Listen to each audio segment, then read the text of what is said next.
Hello folks, how's it going? And boy oh boy, just when I think Oda was getting us set up for the finale of this arc, Oda decides he's going to extend it a little bit, and a little bit longer than I thought we were, and give us a huge twist by the end, which I wasn't expecting. So if nothing else, I really appreciate this chapter for that, because it gets you thinking. It's not all that obvious. To me, it's not that obvious of what's going on here. I have a few theories, a few answers, which I'll get into, but there's not really concrete substance when it comes to like, oh, what's really going on here? We don't know. The intrigue starts off with the cover page, and I thought it was interesting that we're still on the German cover story, but yet we're following the adventures, or the past adventures, of Vegapunk, and we see the Vegapunk with the Gorosei in silhouette. Now, this obviously leads back to a couple of chapters ago when we saw Saturn along with Kizaru. Remember, the Gorosei says he has a tie, he has a connection with, he has a history with Vegapunk, so we need that explaining, and maybe we will.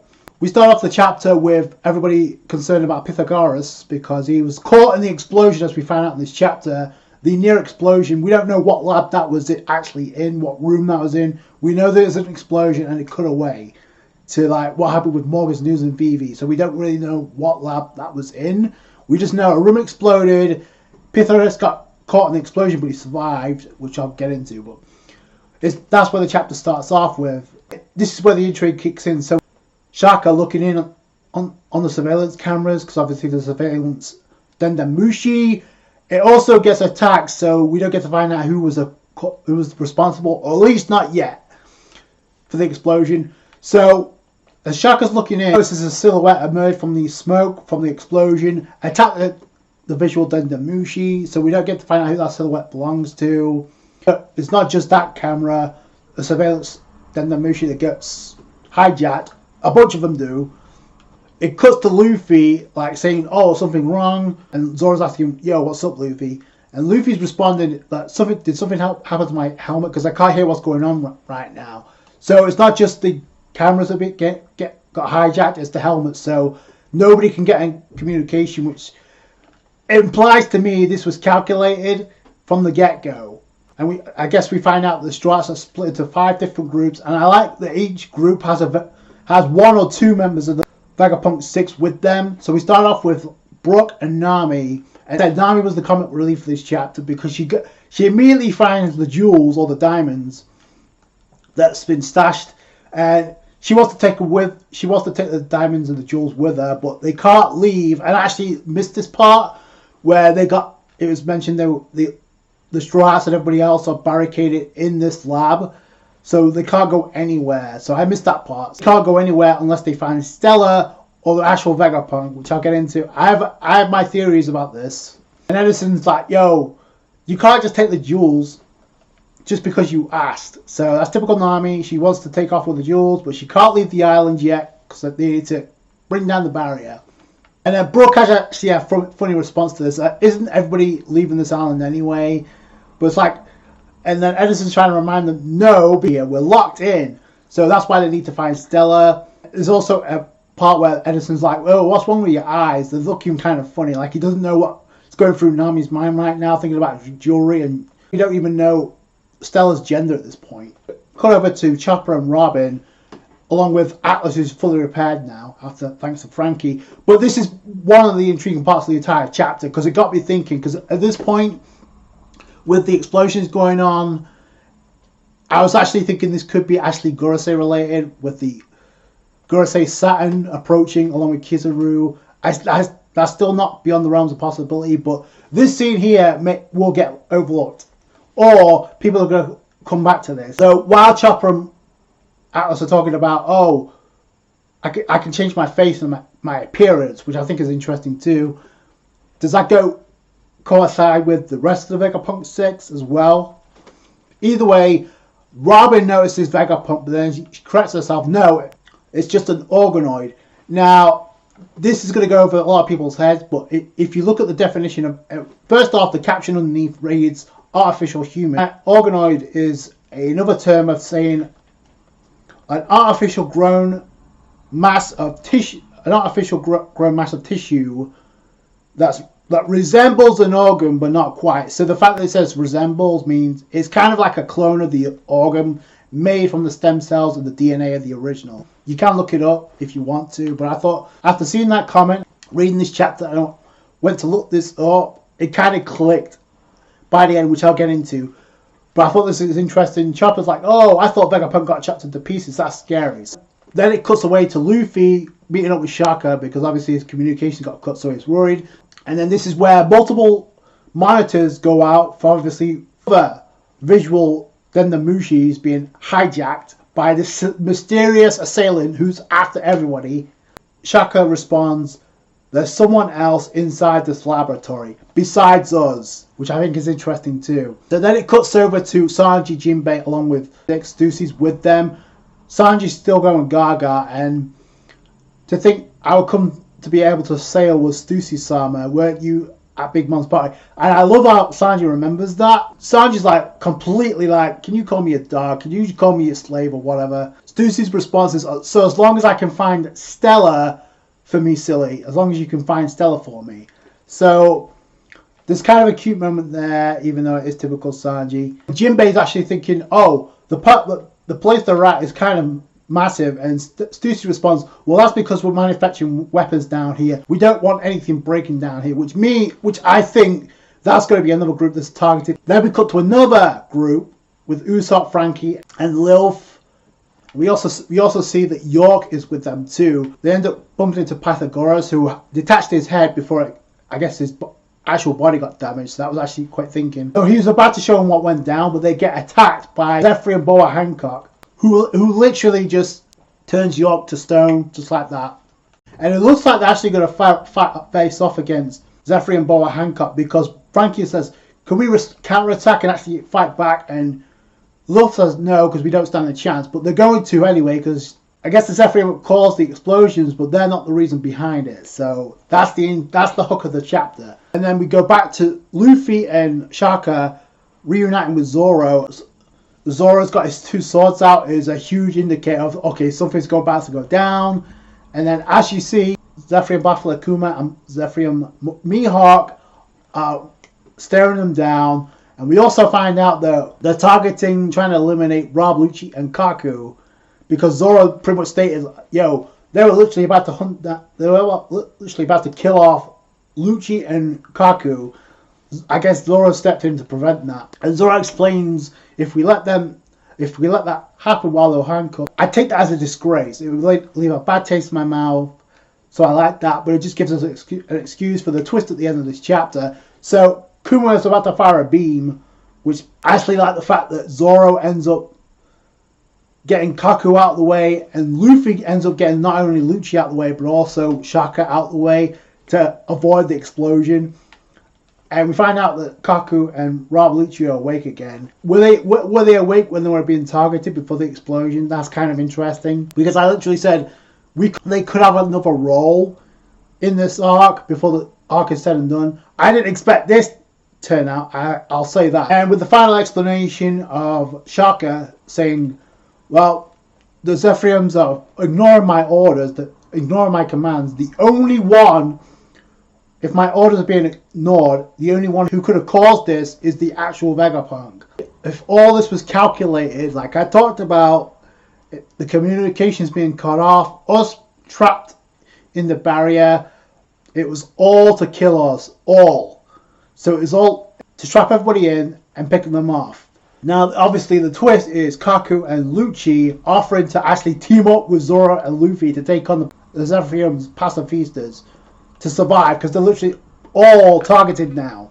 I think the easiest conclusion to this is not Vegapunk that's commanding the Zephyrium to do this, because why would he do that after literally begging Luffy to take him off Egghead Island, only to barricade himself up just to kill everybody? It makes no sense.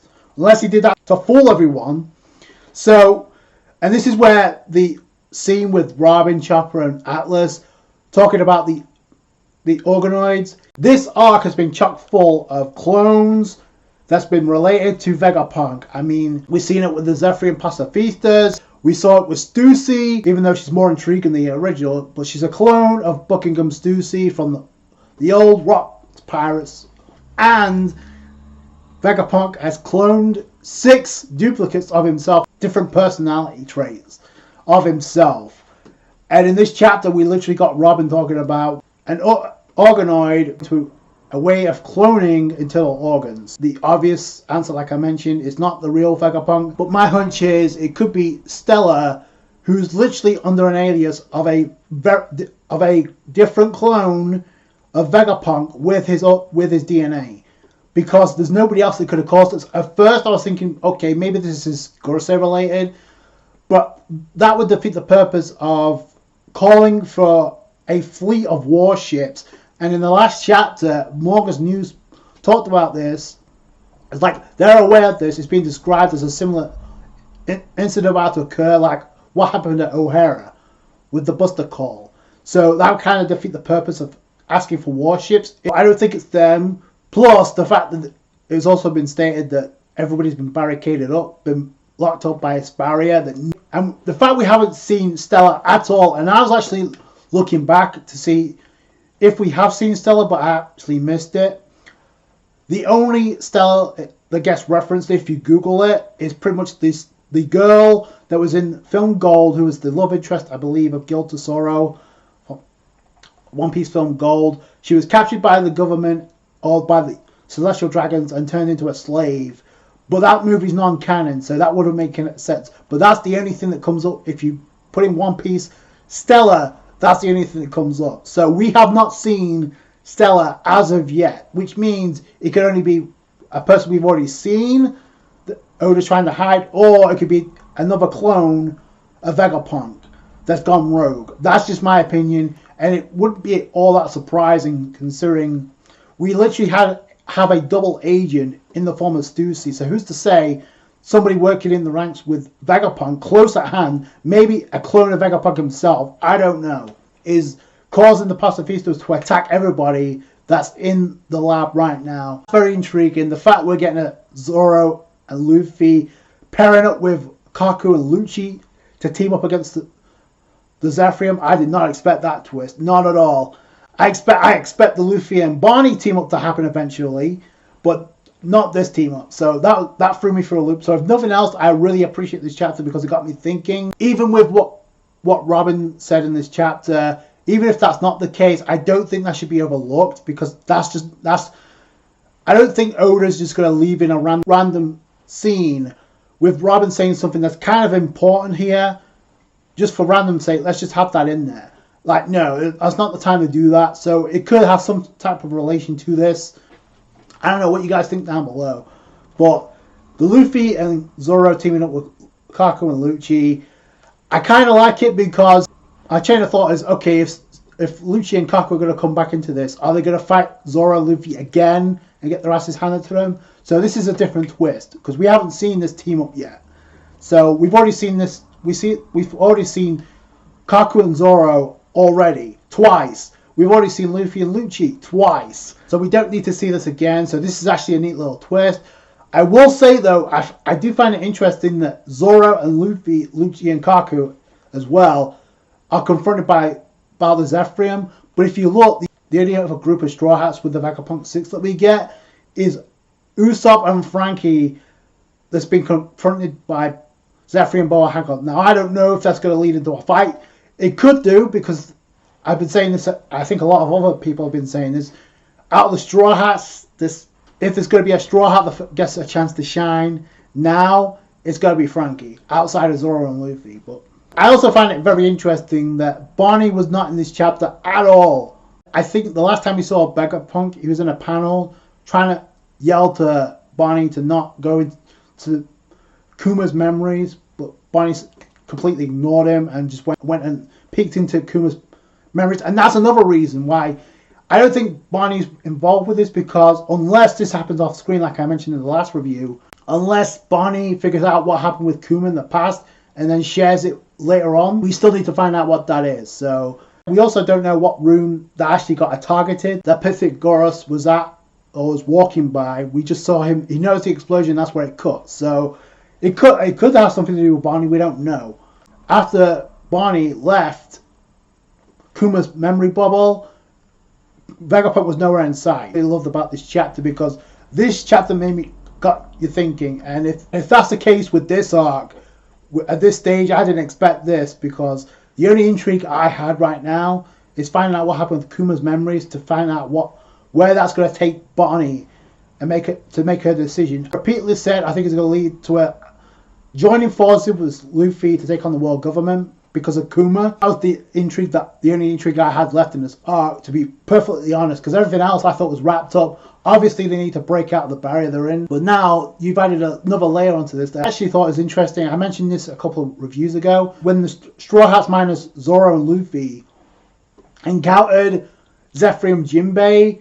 I said that could be foreshadowing of them dealing with the Seraphim, and sure enough we got different groups dealing with the Seraphim right now. But who would have added this twist with Kaku and Lucci possibly joining forces with Luffy and Zoro? I don't know if Zoro and Luffy going to need it, but scenario I did not see coming. If you did, congrats, but I didn't. So if nothing else, I appreciate this chapter for that. I definitely like chapters like this where it gets you thinking. But let me know what you guys think down below. I think it's a clone of Vegapunk using Stella as an alias, because who else could it be at this point?